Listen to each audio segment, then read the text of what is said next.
1.47 કરોડના કોકેઇન પ્રકરણમાં પોલીસ જાપ્તામાંથી ફરાર આરોપી રાજસ્થાનથી ઝડપાયો। પશ્ચિમ કચ્છ એસપીએ રચેલી સ્પેશિયલ ટીમને મળી સફળતા। લાકડિયા પોલીસ આરોપીઓને લઈને પંજાબ ગઈ હતી, જ્યાં પોલીસને થાપ આપી બે નાસી ગયા હતા। પૂર્વ કચ્છના ભચાઉ તાલુકાના લાકડિયા ધોરીમાર્ગ પર એસઓજીએ બાતમીના આધારે કારમાંથી રૂપિયા 1.47 કરોડના 147.67 ગ્રામ કોકેઇન સાથે મહિલા સહિત 4 આરોપીઓને ઝડપી પાડ્યા હતા। લાકડિયા પોલીસને હવાલે કર્યા બાદ આરોપીઓને લઈ પોલીસ પંજાબ ગઈ હતી, ત્યારે પોલીસ વાહનમાં પંક્ચર પાડતા 4 પૈકી 2 આરોપીઓ પોલીસને થાપ આપી નાસી ગયા હતા।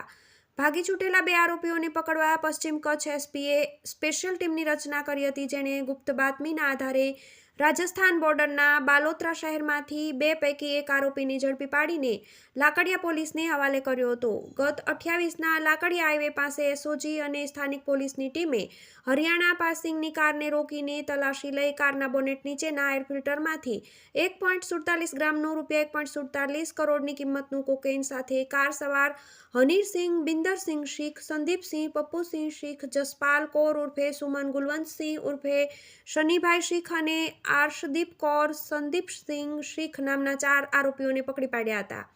લાકડિયા પોલીસ સ્ટેશનમાં ગુનો નોંધાયા બાદ તપાસ કામ અર્થે લાકડિયા પોલીસ 4 આરોપીઓને લઈને પંજાબ ગઈ હતી, ત્યારે પોલીસ વાહનમાં પંક્ચર પડતા પોલીસની નજર ચૂકાવીને આરોપી હનીરસિંહ, બિંદરસિંહ શીખ, સંદીપસિંહ, પપ્પુસિંહ શીખ નાસી ગયા હતા।